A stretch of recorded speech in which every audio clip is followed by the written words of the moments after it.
Hi everyone, this is Tanishtha and this is my first YouTube video, and in this channel I'm going to share with you guys stories of true crimes, murders and mysteries, and I hope you guys will enjoy it and show some love. Please show some love. You guys have all heard about serial killers, right? Crazy, psychotic people who go on a killing spree just for some vengeance or sometimes for no reason at all. And we see that mostly the serial killers are men who kill other people, but women are not behind. Women empowerment in every way. So today I'm going to share with you guys the story of the first female serial killer of India, that is Cyanide Malika. Her name is not Cyanide Malika. She is given the name Cyanide Malika after she has committed all the crimes. Her actual name is K.D. Kempamma, and she belongs from a town in Karnataka. I don't remember the name of the town. Growing up, she did not belong from a very rich family. They did not have a lot of money, but they had a sustainable life. Nothing luxurious about their life. But Kempamma was not at all happy with her life. She always wanted more money, more materialistic stuff. Like, she was just not satisfied. And she kept all her hopes on marriage. She thought that someday she will be married off to a very rich man and she will have all those luxury and everything. But all her hopes came crashing when she got married to a tailor, a darzi. And she was not happy about it. She was not at all happy in her life after marriage also. She did not even try to be happy. She even had 3 kids after her marriage, but she was not happy. She always wanted money and more money, and she knew that her husband, being a tailor, could not provide her that life. So what she did was she started a business, a fund business, and she thought that this will go well. Like, come on, your husband doesn't have to work, you can work. She was a strong woman. Whatever. But to her bad luck, that business did not go well. It rather ran in losses. And let me remind you guys, she did not tell her husband about this business before doing it or while doing it.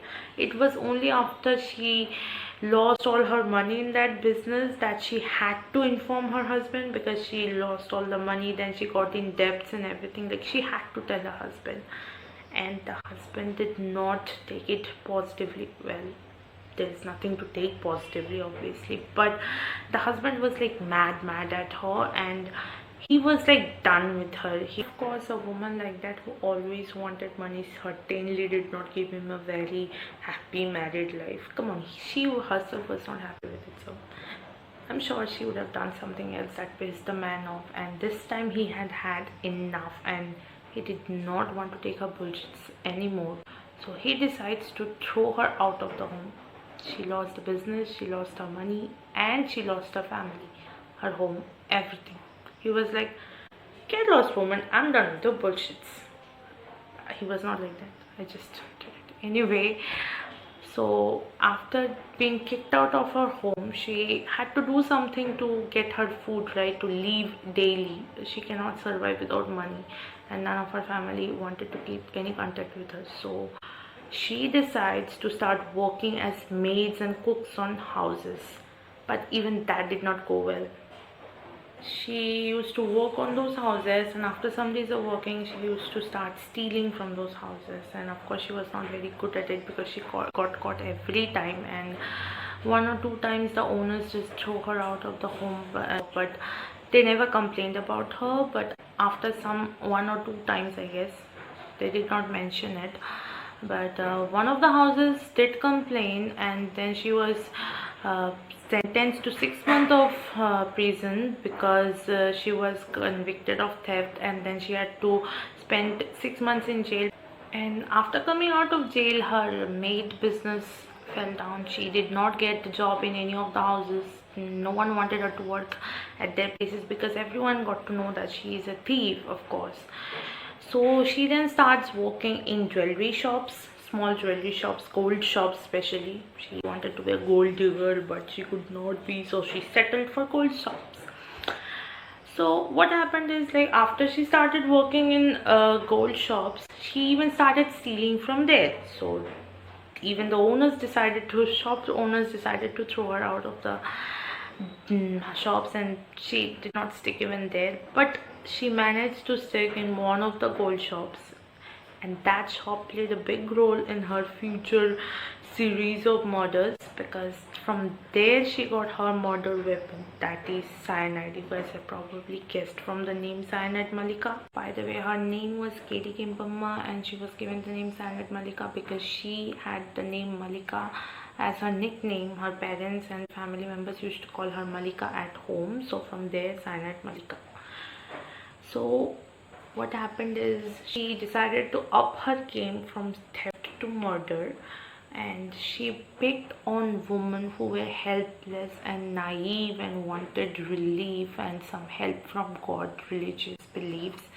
And she told those women that somehow magically she had the power to solve all their problems, like she could perform some rituals that would help them get rid of their problems. And I really feel for those women, they must have been in really pain. That's why they believed it, because nowadays nobody believes this kind of talks and shits. Nobody.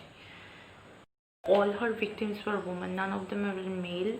All were women, and aged from 30 to 60. And so what she used to do was she used to lure in such people and gain their trust and kill them. Her active years were from 1999 to 2007, and her first victim was on 19th October 1999, a 30-year-old woman named Mamata Ranjan in Hoskote.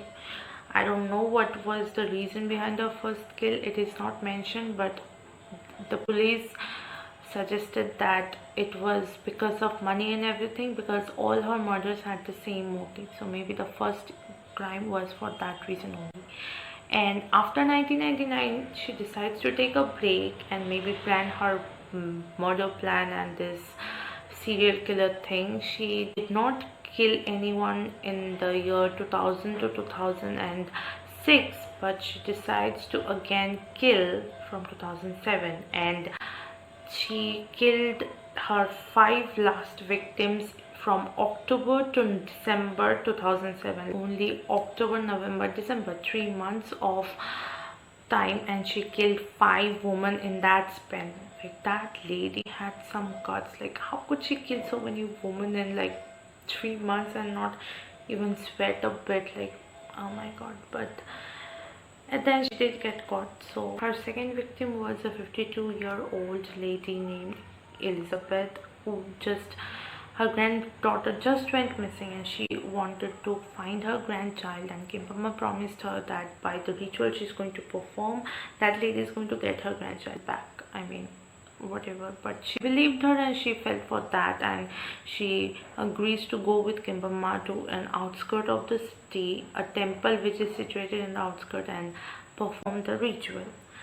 Kimpamma told her and all her victims actually to come dressed in riches and jewelries before coming for the ritual, because that would help and or something. But that was a way of bringing that all the gold out of the house, whatever.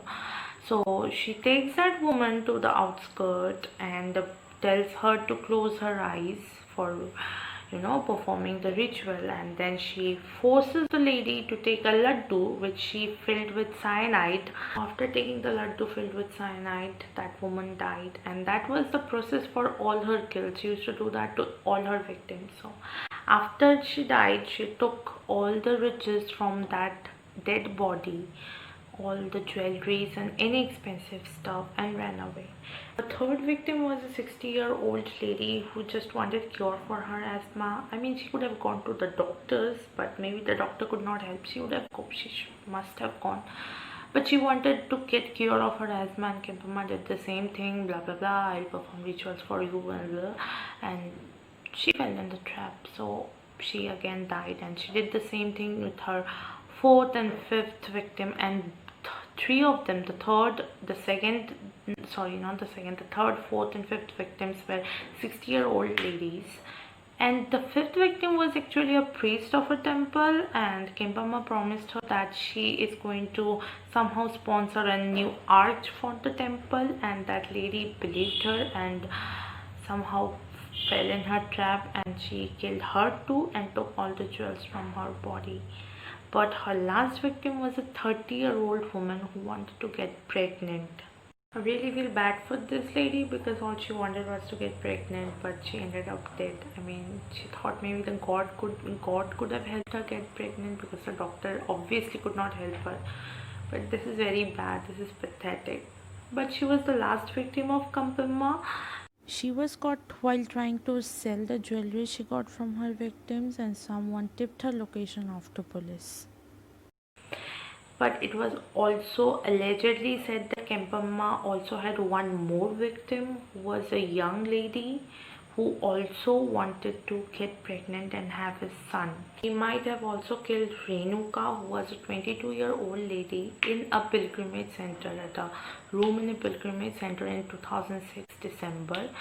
Renuka's sister Mani actually said to the police that she suspected that it was Kempamma who killed Renuka because Kempamma used to work in Mani's home as a cook, where Renuka was there after her husband left for foreign for some time, and she befriended Renuka and they were always talking about all those stuffs, and Kempamma told her that she can perform a ritual which will help her have a child who will be a son, not a daughter.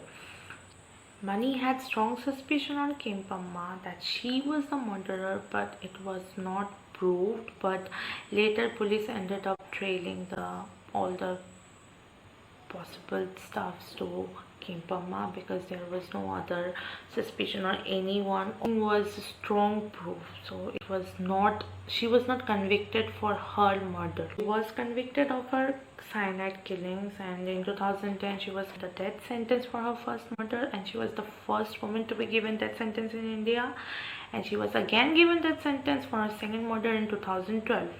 But later on, the court ended up converting her death sentence to life imprisonment because according to them, the evidences were all circumstantial and she could not be given death sentence. So she had life imprisonment instead.